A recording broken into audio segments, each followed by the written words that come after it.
하나님께서 여러분들에게 하신 말씀을 주십니다. 요한계시록 22장 요한계시록 22장 18절부터 20절까지 마지막 부분.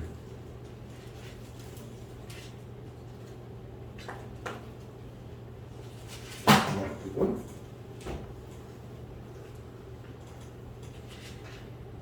18절부터 요한계시록 22장 18절부터 20절 말씀입니다.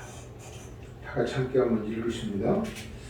내가 이 책에 예언의 말씀을 듣는 각인에게 증거하노니 만일 누구든지 이것들 외에 더하면 하나님이 이 책에 기록된 재앙들을 그에게 더하실 터이요 만일 누구든지 이 책의 예언의 말씀에서 제하여 버리면 하나님이 이 책에 기록된 생명나무와 및 거룩한 성의 찬양을 제하여 버리시리라. 이것들을 증거하시니가 가라사대 내가 진실로 속히 오리라 하시기를 아멘. 주 예수여 오시옵소서. 20절을 한번 더 읽어보시죠. 이것들을 증언하시니가 가라사대 내가 진실로 속히 오리라 하시기를 아멘. 주 예수여 오시옵소서. 구약 성경은 구약 성경은 이스라엘 역사를 이제 기록한 거죠. 근데 이스라엘 역사가 이제 하나님의 말씀인 이유가 이제 한 세 가지가 있어요. 하나는 이 구약에 나타난 이스라엘 역사는요, 그 예언된 대로 이루어지는 거예요. 그 예언자들이 많았어요.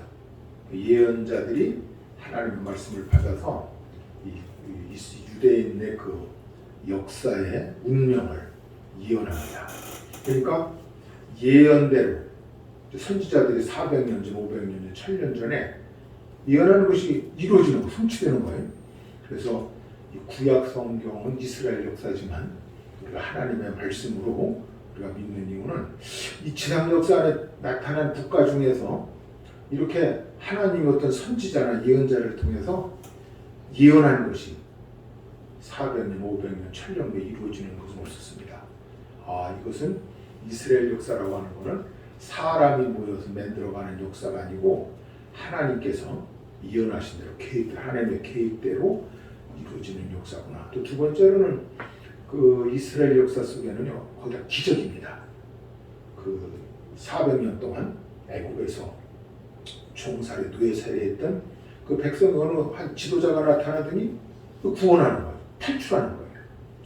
400년이면 10세대를 지난 건데 그러면 인간학적이나 역사적이나 심리학적으로는요 이미 그 나라의 통화가 돼버리는 거예요. 그런데 전혀 애국 문명에서 애국이라고 하는 나라에서 400년을 살았는데 정신이 뭔가 뚜렷한 게 있어요. 하나님이라고 하는 의식. 이거는 우리 인간 심리적으로나 어떤 역사적으로 해명이 안 되는 얘기죠. 우리나라도 이제 한 40년 동안 일본 압제에 있었지만 만약 우리나라가 100년을 일본의 지배를 받았다. 400년 동안 일본의 지배를 받고 우리나라는 그냥 일본 사람이 돼버리는 거죠. 근데 400년 동안이나 애굽의 그 지배를 받았으면서도 애굽의 정신이나 사고가 들어가 있지 않아요.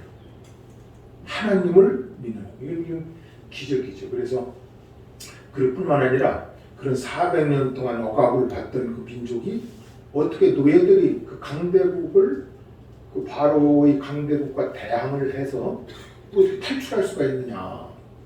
또 홍해바다라고 하는 그 바다를 그 육지같이 건너게 되고 40년 동안 광해에 있는데 농사도 질 수 없고 직업도 가질 수 없고 또 일해도 일할 거리가 없는 광해에서 어떻게 40년 동안을 약 한 300만 명 장정만 60만이라고 그러니까 이스라엘 민족이 당시 애굽에서 나올 때 그 광야에서 약 한 300만 명 정도가 어떻게 40년 동안 먹고 지낼 수가 있느냐.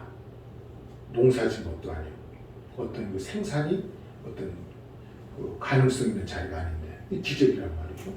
그러니까 거의 개인적으로나 개인이나 국가적으로 계속 이스라엘 역사 속에 기적이 일어납니다.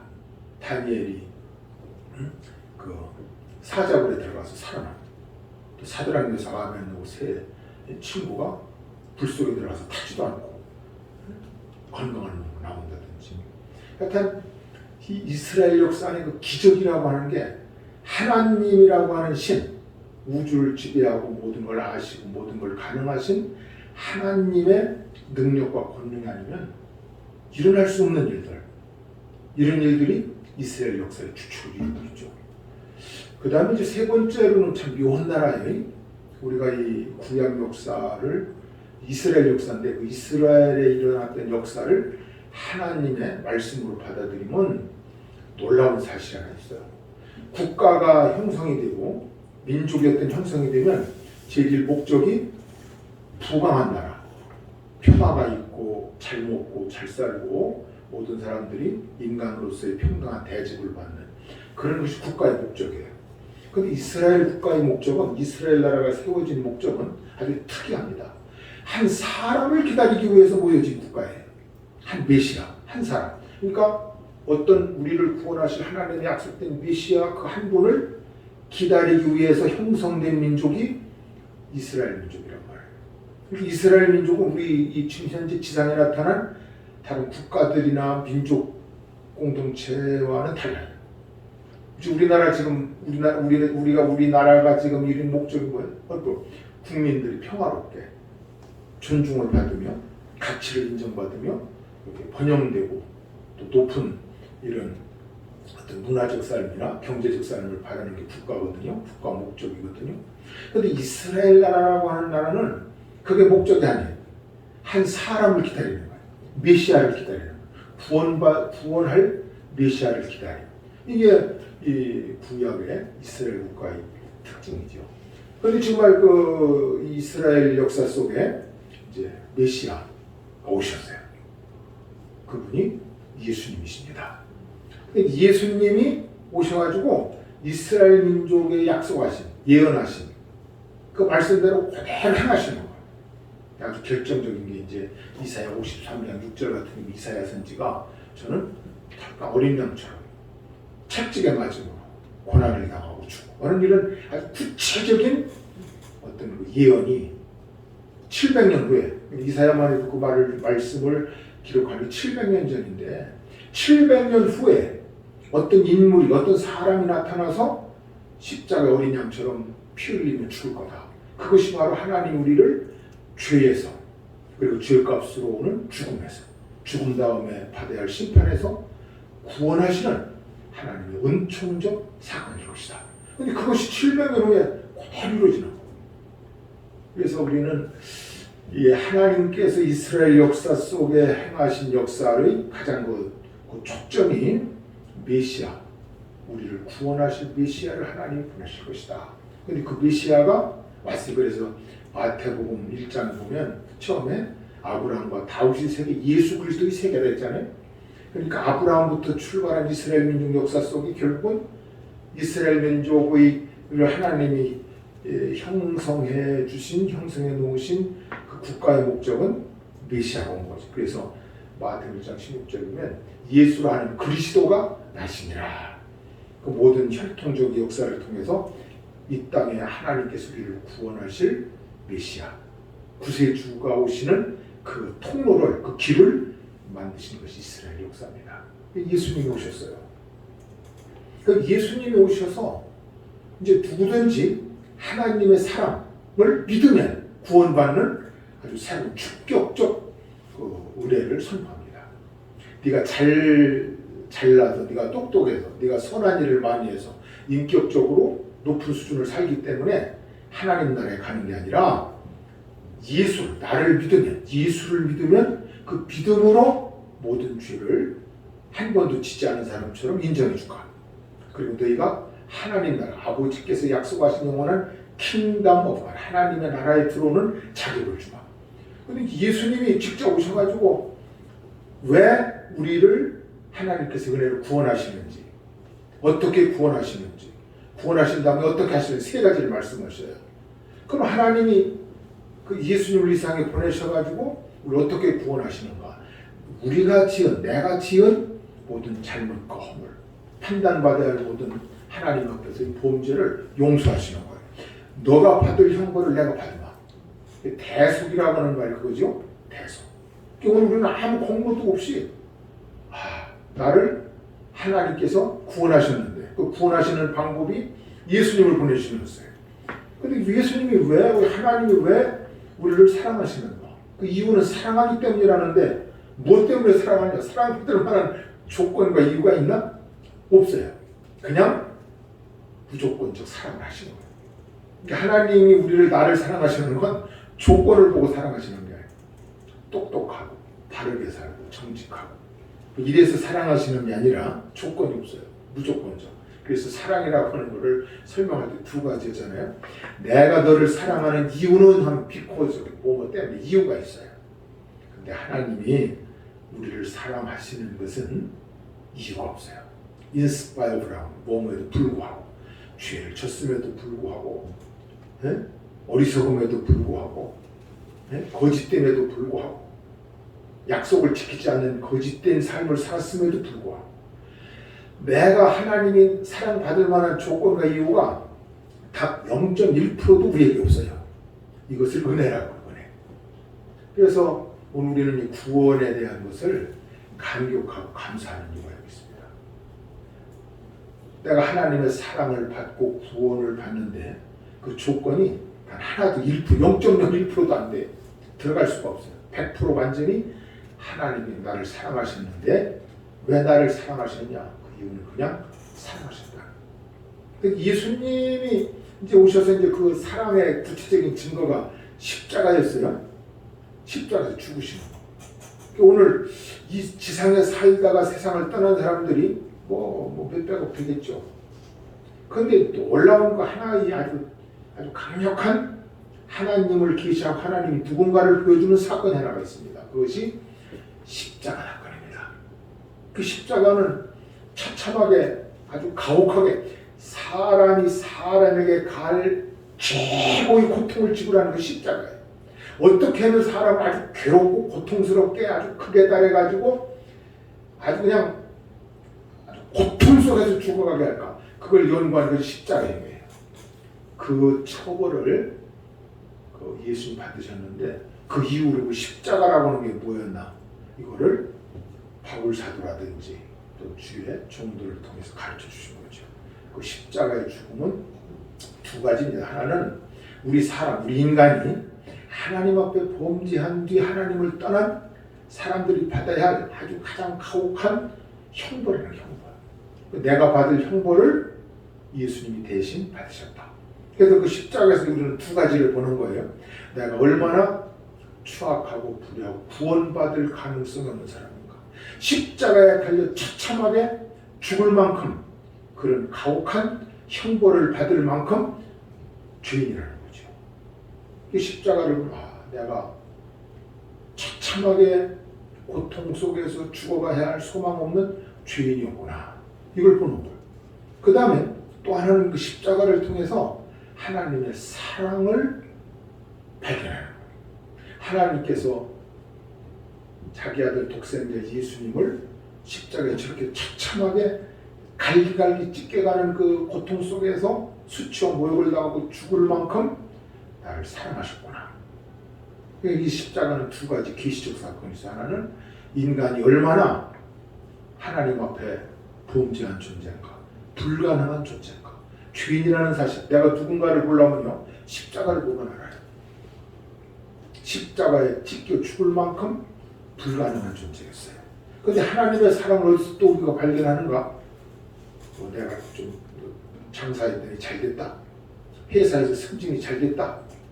어떻게 재수가 좋아서 뭐 돈을 받아가지고 아파트를 샀다. 이게 아니고 하나님의 나를 향한 가장 강력한 사랑의 그 계시적 메시지가 십자가라는 거예요. 십자가에서 내가 내 몸을 찢겨 죽을 만큼 내가 너를 사랑한다는 거예요.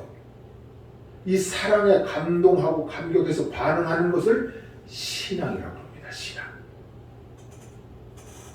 그런지 그렇게 예수님을 통해서 하나님 우리에게 은혜를 베푸셨는데 예수님 이제 다시 하늘 올라가셨어요. 승천하셨어요. 이 사건을 만들어 놓으신 33세에 다시 하늘 올라가신 거예요. 근데 하늘 올라가시면서 하나 약속한 말씀이 있어요. 내가 다시 오마.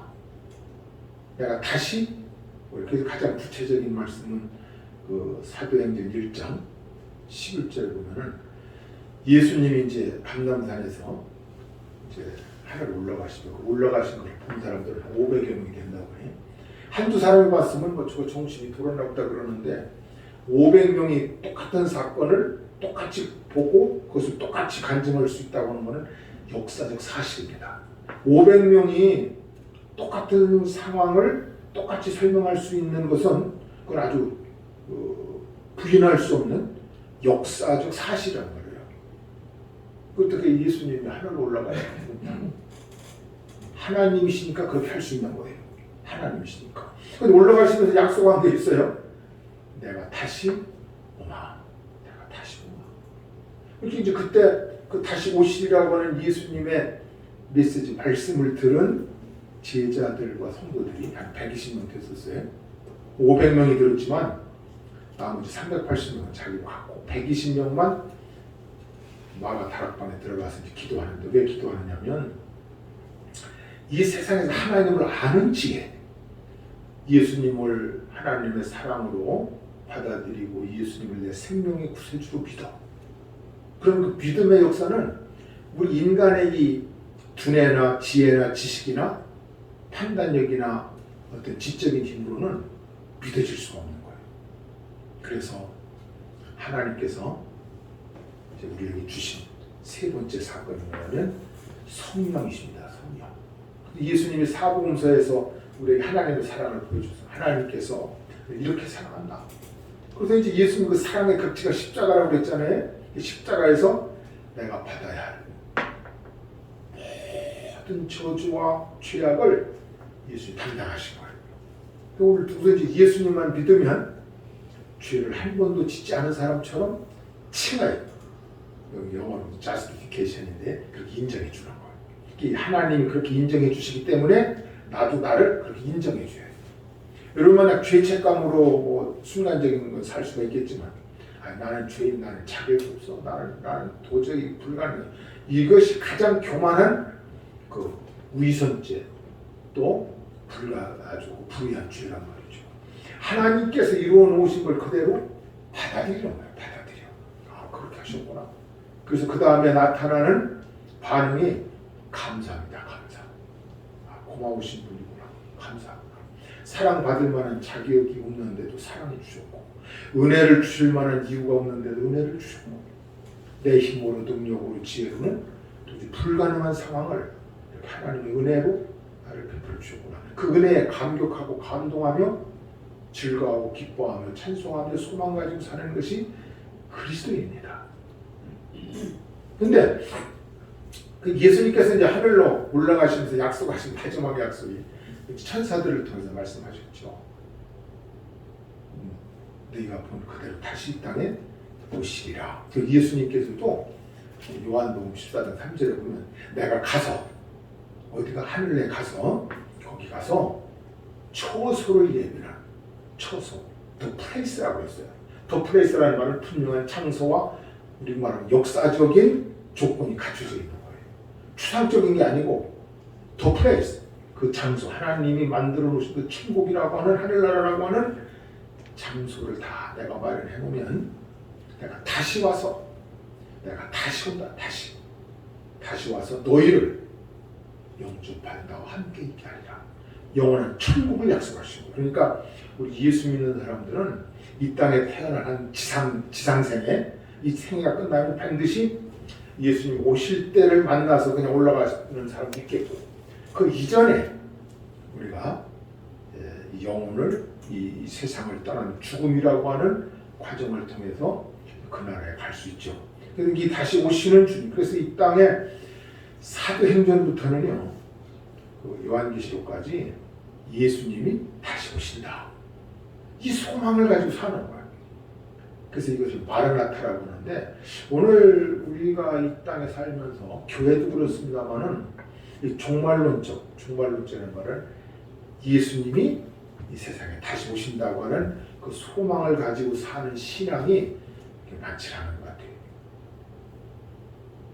또 오늘 우리 이제 이 신약께서 예수님이 하늘로 승천하신 이후의 모든 교회의 소망은 예수님 다시 이 땅에 재림하신다고 하는, 다시 오신다고 하는 그 소망을 가지고 사는 거죠.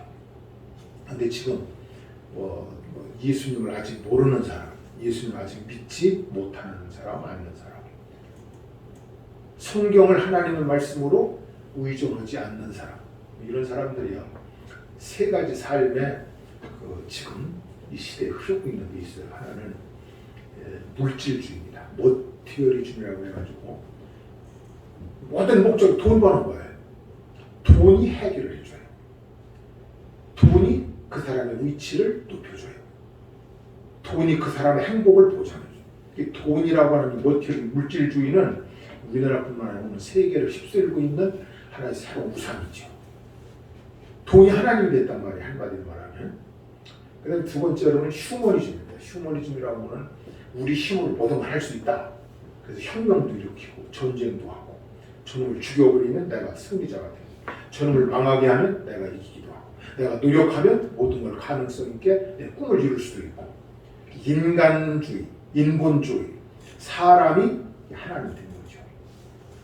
그런데 마지막으로 하나 이제 이 시대를 평가할 때 이 시대가 어떤 시대인가, 그런데 보니까 니힐리즘이라고 하는 것은 허무주의인데, 저는 오늘 우리나라에 지금 불고 있는 허무주의가 하나가 있어요.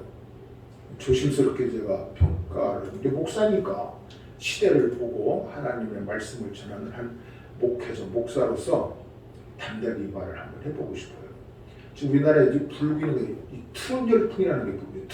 트롯이라는 게 난 뭔 뜻인지 모르지만 노래가 무슨 이렇게 진취적이고 밝고 이런 희망찬 노래도 있겠지만 거의 다 이 트롯이라고 하는 것은 비관적인 거예요. 또 어떤 노래들을 보니까 커피를 다 마시고 난 그 빈잔에다가 무슨 뭘 남겨놨다, 이별을 남겨놓고 남의 사람이 되려고 떠났다. 모든 이 트롯이라고 하는 그 가사가 떠나려 한다, 가려 한다, 어린 자의 손을 잡고, 또 용두산에 무슨 몇 계단이 있는데 거기를 걸어 올라갔다.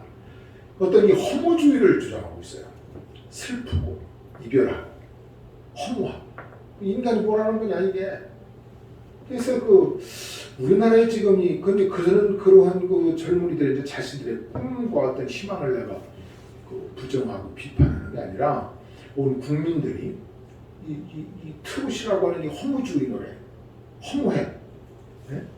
뭐가 있더라고, 사랑은 눈물의시다, 무슨 하여튼 그런 게 있어요. 이거 노래 들어보면 그 인간의 그 감성을, 슬픔과 어떤 뭐랄까, 애처로운 그 감성을 끌어내는 거죠. 여기서 이제 이게 인생이라는 건 뭐냐, 빈잔에다가 또 가다가 어떻게 이별하고, 다 그 이별하고 떠나고 슬프고, 이런 노래에 온 국민들이 이렇게 정신적으로 휩싸이지 않나. 제가 가만히 저도 들으면 어떤 건 아주 좋은 것보다도 꼭 내 얘기하는 것처럼 그런 가사들이 있어. 그러나 내가 냉철하게 한 시대를 사는 목사로서 이렇게 딱 주시를 하니까 우리 한국에 지금 이 허무주의 열풍이 이제 거의 내용이나 곡이 아주 슬프고 애처롭고 좀 가슴을 막 어떤 이런 그 노래를 할 때 이것이 막 열풍으로 막 그냥 방송마다 다 그렇더라고요. 저도 그 TV 방송을 보면 그 노래들이 많이 그거 아는 프로그램이 없는 것 같아요. 그래서 제가 하나 느끼는 것이 이제 한 정신적인 어떤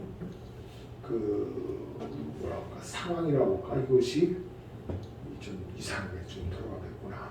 자살자들이 앞으로 더 많아지겠구나. 험하니까 사랑해봐야 떠나.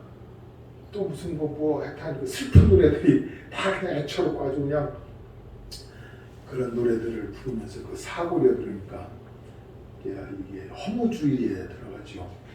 근데 오늘 우리 그리스도인들, 여러분 예수님을 믿잖아요.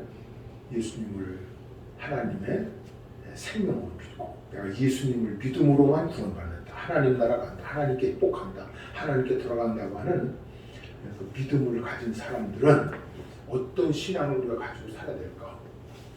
오늘 이 요한계시록을 기록한 사람은요, 요한사도가 90대 거의 이제 나이가 됐죠. 예수님하고 추석 비슷해. 이 바울 12제자 중에 마지막 90까지 살다가 돌아가신 분이 요한사도인데, 요한복음을 진 분. 근데 이분이 이제 그때 당시 예수님을 생명의 구세주로 전도를 하면 아주 그 권력자들이 전부 다 이제 참수할 때지요. 근데 이제 이 복음을 전하는 이 사도들이 다 죽어요. 바울 사도도 64년도, 65년, 64년도에 참수당합니다. 목이 잘려 죽어. 베드로도 십자가에 거꾸로 죽습니다. 12제자들의 그 마지막 죽음을 제가 찾아보니까 다 십자가에 매달려 죽고 십자가에 체념당해 죽어요. 칼로 찔려 죽고 맞아 죽고 거의 한 7, 8명 십자가에 매달려서 아주 잔인하고 가혹하게 죽어버립니다. 남의 물건을 훔친 도둑놈이기 때문에 죽은 게 아니에요. 다른 사람의 생명을 향한 강도이기 때문에 그렇게 죽은 게 아니에요. 예수를 믿는다는 이유 하나. 예수님이 하나님의 아들이시고 그럼 다시 부활하셨고 다시 역사 안에 들어오신다고 하는 하나님의 계획표, 하나님의 예정표, 하나님의 섭리를 증거한다는 그 이유 하나 때문에 가혹하게 모두 다 처참하게 죽습니다. 사도행전에도 보면 복음을 전했던 집사 중에 스데반 집사님이라고 있잖아요. 돌에 맞아 죽는 거예요. 그래도 법으로 고소할 수가 없어요.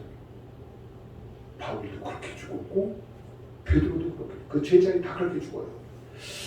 그런데 마지막까지 그래도 하나님께서 살려주신 분이 누구냐면 요한사도인데, 요한사도의 그 요한계시록을 기록한 역사적 사실을 좀 찾아보면은 그가 이제 그 예수님을 전한다고 하는 이유 때문에 그가 이제 범죄자로 이제 붙들렸죠. 그런데 그 처형당할 때 수없이 많은 사람들을 이제 모아놓고 이제 그 기름가마에 불을 떼는 거예요. 기름이 펄펄펄펄 막 끓어오를 거죠. 그 기름가마에 이제 노인네, 백발이 된 그 노도의 그 요한사도를 비틀비틀, 그때 당시 60이니까 뭐 그렇게 요한가가 많았겠어요. 비틀비틀하고 이제 이렇게 하는데 그 노인을 그 불가마에, 그 기름가마에다가 다 집어치는 거예요. 너희들도 예수 믿으면 지금 죽여버리겠다. 이거죠. 근데 이 사람들이 아주 충격을 받은 거죠. 근데 이 노인이 그 기름가마에 들어가더니 죽지 않는 거예요. 아우, 툭툭 터. 거기 있는 사람들이 깜짝 놀란 거죠. 아, 진짜 뭐가 있어. 진짜 하나님 있나 보다. 세상에 저 펄펄 끓는 저 기름가마에 들어가면 그냥 바싹 아주 타서 없어져 버렸는데 이 노인이 건강합니다. 그 기름가마 속에서도 걷지 않은 거예요. 그러니까 야, 저거 안 되겠다. 그래서 그 요한사도 노인을 반모섬이라고 하는 죄수들만 보내는, 죄수들을 거기에 보내서 그냥 거기서 굶어 죽게 하고 맞아 죽게 하고 자기들 막 싸우게 하고 해가지고 정말 이 지상의 지옥이죠. 그 노인을 거기로 보내요. 반모섬으로. 반모섬으로 보내서 이제 홀로 얼마나 고생이 많겠어요. 뭐 잠자리가 있겠습니까? 누가 뭐 식사를 대접해 주겠어요. 노인이라고.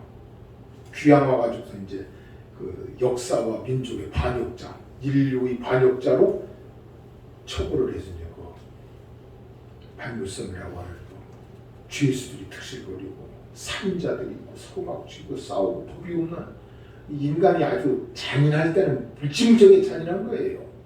이 죄성이라는 게 가인이 동생을 때려 죽인 것처럼 증오, 복수, 아주 그 어떤 아주 그 악한 그런 그 감정이 대단한 거죠. 인간 속에 있는 게. 근데 이 반모섬에 들어간 이 사도 요한이 어느 날 주일날 홀로 바위 밑에 가서 기도합니다. 그것이 이제 여기 요한계시록 1장 7절부터 쭉 나오는데 이렇게 혼자 기도하는 혼자 예배를 드리는 거예요. 그때 이제 예수님이 나타나셔요. 그리고 예수님께서 말씀을 주시면서 성령의 감동을 주십니다. 그러면서 이 역사의 마지막에 펼쳐질 모든 사건들을 이 사도 요한에게 쫙 드라마처럼 보여주는 거죠. 그거를 기록한 것이 요한계시록입니다. 그 요한계시록의 마지막 부분이 뭐냐면 이제 마지막 역사의 마지막 때가 되면 먼저 전쟁도 있고 기근도 있고 인간 모든 인간 이 지구에 살아가는 이 인간들의 그 질서가 다 이제 막 깨질 것이고 부서질 것이고 폭력자가 나타날 것이고 어떤 그 좋은 긍정적인 어떤 희망을 준 게 아니라 마지막 이 역사 우리가 살아가고 있는 이 지구 역사의 마지막은 아주 비참하게 될 것이라고 하는 것을 보여준 거죠. 그리고서 마지막 부분에 하나님께서 이 사도 요한에게 보여준 게 있습니다. 그것이 새 하늘 새 땅 천국입니다. 예수 믿는 거는요, 하나님께서 예비하신 그 하나님의 나라 천국을 소망하고 살아가는 게 그리스도입니다. 저는 하나 염려해봐야 염려가 되는 것도 아니지만 이 신앙, 이 하나님이 우리에게 준 이 믿음과 신앙을 지상에다가만 모든 관심을 두고 이 세상을 좀 더 좀 살기 좋게, 좀 더 공정하게, 좀 더 이렇게 그런 운동을 할 수도 있죠. 그러나 그것이 기독교의 목적은 아닙니다. 성경을 하나님 우리에게 주신 이유는 새 하늘 새 땅, 이 세상이 종말이 왔을 때 다시 새로운 세상이 펼쳐질 하나님의 나라를 약속한 거죠. 이 신앙을 잃어버리는 우리가 지금. 그래서 그 마지막에 이제 이 사도 요한을 통해서 새로운 나라가 펼쳐질 하나님의 나라, 하나님의 왕국, 하나님이 주도하시고 인도하시고 함께 하시는 그 새하늘 새 땅, 이 새하늘 신천지라는 말이 건데 그런 거 좋은 말을 엉뚱한 사람들이 갖다가 다 이용을 해요. 성경에 좋은 아주 기가 막힌 하나님의 말씀들을 이단들이라고, 보통 우리가 이제 이단이라고 이 성경대로 믿지 않는 사람들이죠. 그 사람들이 다 가져가 버렸어. 근데 재림을 얘기하면 저 사람은 무슨 판가 이래요. 그런데 사실은 오늘 우리가 지금 신앙의 힘이 무엇으로 지금 유지를 해야 되느냐면 다시 오시는 주님을 믿는 그 소망의 힘으로 이 세상을 버티려고 살아야 되는 거예요. 내게 고난이 왔어. 억울해, 분해. 이걸 어떻게 참지? 그래. 때가 되면 다시 내게 오셔서 내 한을 풀어주시고 내 소망을 성취해 주셔서 굳게 하시는 그 하나님, 다시 오시마 약속하신 주님. 그 다시 오시마 약속하신 주님을 바라보고 기다리며 그 다시 오시는 주님을 믿는 그 믿음으로 원한을 이겨야 되는, 억울함을 이겨야 되는, 분함을 이기는 거예요. 외로움을 이기고 고통을 이기고 그 다시 오시마 약속하신 그 재림 신앙을 가지고 참고 견디고 참아야 할 이유가 뭐가 있어요? 왜 내가 저 사람에게 참아야 되나? 내가 저 사람에게 이런 모욕을 받고도 입을 다물고 있어야 되나? 그러나 우리가 어떤 상황 속에서라도 참을 수 있는 힘, 고난을 견뎌낼 수 있는 힘, 그 기다림의 힘인데 그 기다림이라는 우리의 기다림은 뭘까? 그래, 하나님이 내 한을 풀어주시고 내 기도를 들어주시고 내 소원을 들어주시는 그 우리 삶 속에서의 사건도 우리가 기다리고, 그러나 궁극적으로 오늘 교회 우리 그리스도인들이 기다려야 할 그 기다림의 힘은 다시 오시면 약속하신 예수님입니다. 재림 신앙이에요. 이것이 2000년 동안 교회를 지탱해 준 힘이에요. 견디게 해준 능력입니다. 오늘 여러분과 우리는 무슨 성령의 능력이 와서 사람들이 깜짝 놀랄 만한 기적을 만들고 어떤 역사와 이적을 보여주는 게 아니라 오늘 우리 교회의 힘, 우리 성도들의 힘, 어렵고 힘들고 고통스럽고 절망하고 분노가 일어나지만 이것을 이겨낼 수 있는, 참을 수 있는, 견뎌낼 수 있는 그 간절한 그 희망의 힘, 그것이 예수님이 이 땅에 다시 오시마 약속하신 것이라는 거예요. 제가 이제 이렇게 좀 하나 목사니까 그런 생각을 하게 됩니다만은 오늘 기독교와 교회가 하나를 잃어버리고 있는 것 같아요. 혼자 있든 10명 있든 100명이 있든 다시 오시는 그 주님의 재림, 다시 오신다 약속하신 그 주님의 약속을 믿는 그 믿음의 힘으로 이 세상을 견뎌내야 됩니다. 그것이 기독교. 그래서 이것을 보여주는 것이 오늘 사도 요한이라고 하는. 그래서 요한 사도가 마지막 성경에 뭐라고 하냐면 주 그죠? 20절에 보면은 20절 이것들을 증거하시니가 가라사대 내가 진실로 속히 오리라. 예수님이 하신 말씀이죠. 이게 성경 마지막입니다. 그런데 이제 예수님이 오심으로써 모든 역사가 다음 어떻게 전개될까? 그 전개되는 예수님이 오신 이후에 전개되는 새로운 역사, 뉴 헤븐, 뉴 어스, 신천지. 신천지 하나님의 새로운 나라, 하나님이 통치하시고 주도하시는 하나님의 나라. 그 나라를 약속한 것이 계시록 21장, 20장부터 이제 계속 나오는데 21장까지 구체적으로 나오죠. 제가 읽어드릴게요. 한번 잘 들어보세요. 여러분 보지 말고. 또 내가 새 하늘과 새 땅을 보니 처음 하늘과 처음 땅이 없어졌고 바다도 다시 있지 않더라. 또 내가 봄에 거룩한 성 새 예루살렘이 하나님께로부터 하늘에서 내려오니 그 예비한 것이 신부가 남편을 위하여 탄장한 것 같더라. 내가 들으니 보좌에서 큰 음성이 나서 가로되 보라 하나님의 장막이 사람들과 함께 있으니 하나님이 저희와 함께 거하시리니 저희는 하나님의 백성이 되고 하나님은 친히 저희와 함께 계셔서 4절 모든 눈물을 그 눈에서 씻기시네.